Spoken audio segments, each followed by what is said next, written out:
Gözəl insanlar, hər vaxtınız xeyir olsun. Mənim adım İlkindir. Telegram, TikTok və YouTube'dakı kupon kanallarının admini, futbolu sevən, futbolla xəstələnən bir insan sizin kimi.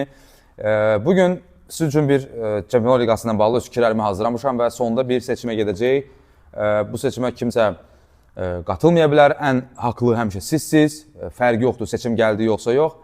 Hərənin öz haqlı seçimi var. Qalan meydanda baş verən şeylərdir, futboldur, biz özümüz də futbol oynayırıq. Məsələn, mən dünən elə futbolda axır vaxtlar formam da düşüb, eniş var idi, futbolu sayını azaltmışdım, indi təzədən çoxaltmışam, həftədə 4 dəfəyə qaldırmışam. Məsələn, mən də 1-2 dənə net moment qaçırtdım, amma 2 gol plus 2 asist elədim. Olur, yəni futboldur, indi o peşəkarların da həddindən artıq Çempionlar Liqasının finalından gedir söhbət.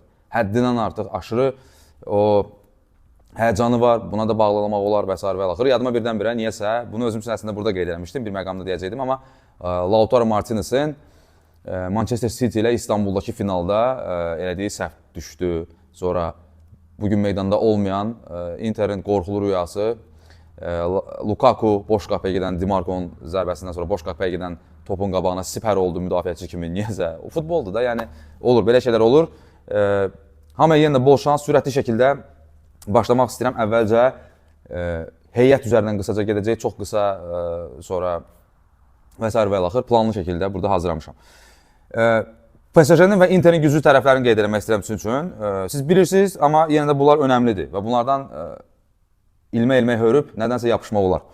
Bir, PSG üstünlüyü sürətdir. İki, 6 playmakerlə oynayan, idarə olunan xaos üzərində qurulmuş bir Luis Enrique modeli var. Bu çox önəmlidir. Bu idarə olunan xaos sözünü mən son zamanlar çox oxuyuram. Xarici ciddi mətbuatda. Çox əla bir termindir həqiqətən də və bunu Luis Enrique fenomeni yaradıb.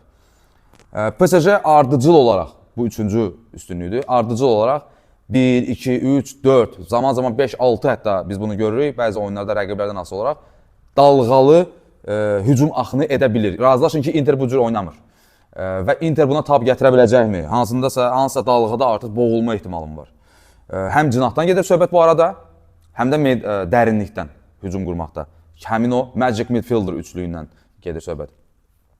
Cütlüyü yox, triosundan gedir söhbət. Və təbii ki, Luis Enrique fenomeni finala çıxarıb komandanı fərqli klublarla Çempionlar Liqasının qalibi ola biləcək 6-cı məşqçi ola bilər bu arada. Allianz Arena'nın magiyası bu 5-ci bəndimizdir. Allianz Arena'nın magiyası ondan ibarətdir ki, burada, məhz bu stadiondakı son 4 finalda kuboku kim qaldırıb? İlk dəfə çempion olan komanda qaldırıb. Bu önəmli məsələdir. Belə magiyalara inananlar var və mənim şəxsi olaraq burada qeyd etdiyim bir şey var. Bugün sürprizdir, adını çəkməyəcəm. Oyunun şərhçisindən də xahiş etmişəm ki, bu məsələyə toxunsun. Kataloniya şahzadəsi Xana, Luis Enrique'nin məkanı cənnət olsun, qızının Kataloniya şahzadəsi Xana, ona belə bir ad veriblər el arasında. Onun magiyasıdır, atasının və komandasının qoruyucu mələyi rolunda çıxış eləyə bilər. Keçək Inter'ə. Inter'də deməli, böyük turnirlərdə razılaşın ki, finalda təcrübə və taktika qazanır. Taktika tərəfində okey, bu taktikaların döyüşü olacaq zaten, amma təcrübə Inter tərəfdədir və təcrübə məsələsində bir statistik bir metrika da var ki, bu mövsüm 30 plus yaşa malik olan Inter oyuncuları oyunların 43%-ni, yəni dəqiqələrin 43%-ni meydanda olublar. Zaman-zaman tez əvəzləniblər və s. və axır, amma bu önəmli bir məqamdır. 2 il qabaq həmin bu Inter City ilə finalda oynadığı komandanın onurğa sütunu bugün yenə də meydanda olacaq. Yəni bu da önəmli məqamlardan biridir. Düzdür, kimsə deyə bilər ki, PSG də finalda olub, amma həmin heyətdən baxdım, bircə dənə səhv etməsə Marquinhos qalıb. Məsələnin tərəfi budur. Inter baskılı oynayan klublara qarşı immunitet yığıb. Biz bunu Barça ilə oyunda da gördük. İnsan o zərbələri yedikcə, həm həyatdan, həm fiziki olaraq yedikcə artıq yavaş-yavaş səndə o immunitet yaranır. Və Inter ikinci nömrə ilə oynamağa hazırdır. Məsələn, bu tərəfi var. Təbii ki, PSG baskılı oynayacaq, biraz ehtiyatlı təbii ki, final əldən getməsin deyə. Amma Inter o boşluqları, PSG-nin verdiyi boşluqları tuta biləcək. Inter'in qabartdığı üstünlükləri budur. Təbii ki, siz daha yaxşı bilərsiniz, sizin də ağlınıza nələrsə gələr. Keçək indi analizə. Biz istəsək də, istəməsək də komandalar, yəni final möhtəşəm olacaq məncə. Ssenaridən asılı olmayaraq. Məsələn, bəzən eşidirəm ki, PSG, Barsa final daha yaxşı olardı. Amma öz ampluasında 2 yaxşı komanda ola bilməz. Biri yaxşıdır. Hal-hazırda o PSG-dir. Öz ampluasında Inter daha yaxşıdır. Və PSG-yə qarşı oynayır. Məsələ, yəqin ki, razılaşarsınız. Bildiniz nə demək istəyirəm. Birinci nömrə və ikinci nömrə ilə oynamağa bacaran komandalardan gedir söhbət. Aydın məsələdir ki, 70-in 30-a təxminən bir topa sahib olma görəcək. Amma o fikirlə razı deyiləm ki, Inter topu qabağa vurur, sonra da Allah kərimdir. Lautaro və yaxud da ki, Marcus Thuram təsadüf nəticəsində endirir, Dumfries gəlir, qol. Yox, təsadüf bir dəfə ola bilər, 2 dəfə ola bilər, maksimum 2 dəfə ola bilər. Əslində, o güc strukturlarında belə bir yazılmamış qanun var, təsadüf bir dəfə olur. İkinci dəfə eyni insan eyni yerdən keçə bilməz. Yəni, artıq tətikdə olmalısan, belə bir məsələ var. İndi futbolda da, həyatda da elədir əslində, təsadüf bir dəfə olar, 2 dəfə ola bilər. Amma eyni modelləşmə üzərində qurulan qollar var. Yəni, bu da artıq təsadüf deyil, bu taktikadır. Və növbəti məsələyə keçmək istəyirəm ki, ondan qabaq təbii ki, Lautaro ilə Thuramı axtaracaqlar və hər iki klub finalda ucub deyə biz belə deyək də biraz ehtiyatlı oyun görə bilərik. Belə deyək də heyətlərin mövqelər üzrə getmək istəyirəm qısaca icazənizlə. Gigi Donnarumma fantastik mövsüm keçirir. Hətta bəziləri deyir ki, MVP, Çempionlar Liqasının MVP-si olmalıdır. Amma Sommer də fantastikdir. Və mənə görə, mən Fransa Liqasında izləyən biri kimi Interin çıxış elədiyi İtaliya A seriyasında izləyən biri kimi deyə bilərəm ki, Donnarumma çıxışda çox ciddi səhvlər edir. Bunu bir dəfə də demişdim. Aston Villa'nın oyunda da biz bunu gördük. Çıxışlarda ciddi səhv edir və komanda bunu bilir. Ona görə də onu orada sığortalamağa çalışırlar. Plus, Sommer build-up'da daha yaxşıdır. Build-up isə müasir futbolun olmazsa olmazıdır. Yəni, sən faktiki olaraq müdafiəçinin sayından az sonra plus 1-i artıq çevrilirsən. Burada bir məqam var. Onu da xüsusilə vurğulamaq istəyirəm. Həmin məqam nədən ibarətdir? Baxın, biz az qala 12 saat əvvəlcədən, ya da ki, belə deyək, 6-7 saat əvvəlcədən heyətləri heç tam bilmədən aşağı-yuxarı bilirik, amma biz burada simulyasiya edirik də, düzdür? Marquinhos'a baskı olarsa, ki olacaq məncə zaman-zaman, indi bilmirik Inter hansı beyinlə oyuna çıxacaq. Mən bunu tez-tez görmüşəm, Strasburgla oyunda da gördüm və s. və axır.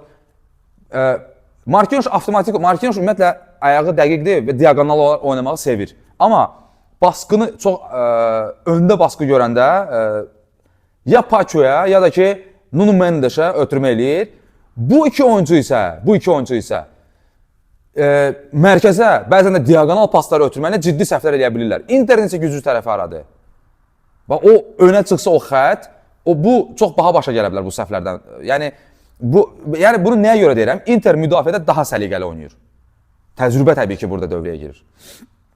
Mendes və Hakiminin hücuma qoşulması, aşırı hücuma qoşulması da onlara baha başa gələ bilər. Mən şəxsi düşüncəmdir ki, Hakimi okey. Çünki Di Marco biraz tam o formada deyil. İndi Carlos Augusto da çıxa bilər, amma təcrübəyə görə Di Marco təbii ki, çıxar yəqin ki heyətə. Dumfries gizli bir kozir kimi mövsüm ərzində özünü göstərib, hətta 2 mövsümdə özünü göstərir. O cinah daha təhlükəlidir deyə Mendes-ə tapşıra bilər ki, sən çox hücuma qoşulma.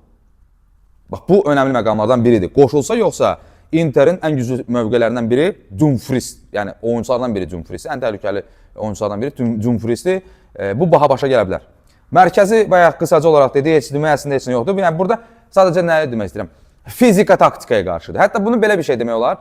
3 rejissor 1 rejissora qarşı. Interin rejissoru Hakandır. Bu tərəfdə isə 3 rejissor biz görürük. Vitinha, João Mendes və Fabian Ruiz. Burada önəmli məsələlərdən biri də Barella'nın funksiyasıdır. Barella çünki hər yerdədir.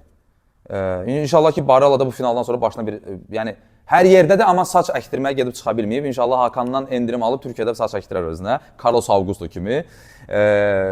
Zarafat bir yana, yəni idarə olunmaz xaosun əsas hissələrindən biri, hərəkət verici qüvvələrindən biri mərkəzdir. Interin isə mərkəzi, burada yenə deyirəm, taktika, texnika, hətta belə deyək, personal olaraq fiziki güclü olan müdafiəyə qarşı, yarım müdafiəyə qarşı görək hansı oyunu çıxaracaq. Belə.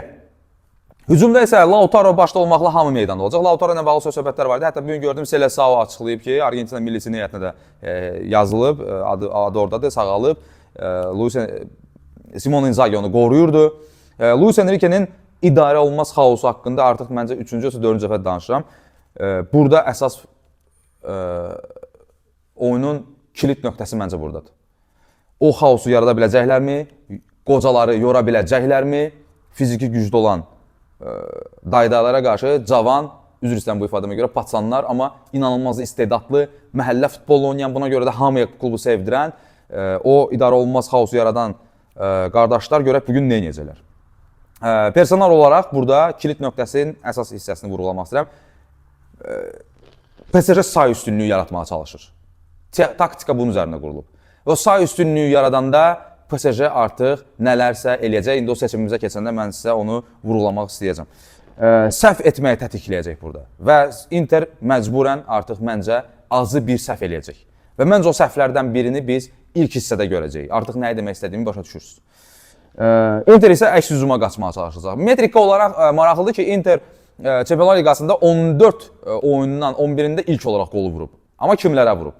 Və oyunların final mahiyyəti də yox idi. Belə. Və bayaqda biz danışırıq, siz fikir verdinizsə, biz aşağı-yuxarı 51-in 49-a modelləşmə üzərində qurduqda finalı düzdür. 51-in 49-a. Amma burada artıq biz əsas məsələni də unutmamalıyıq. Biz bayaqdan komandalar haqqında danışdıq və gəldik çıxdıq məşqçilərə. Və burada artıq mənim şəxsi düşüncəmdir. Bəlkə də daha çox, bəlkə də daha az sizin fikrinizcə. Artıq Luis Enrique fenomeni 57-nin 43 eləyir bu göstəriciləri. Bu mənim şəxsi düşüncəmdir.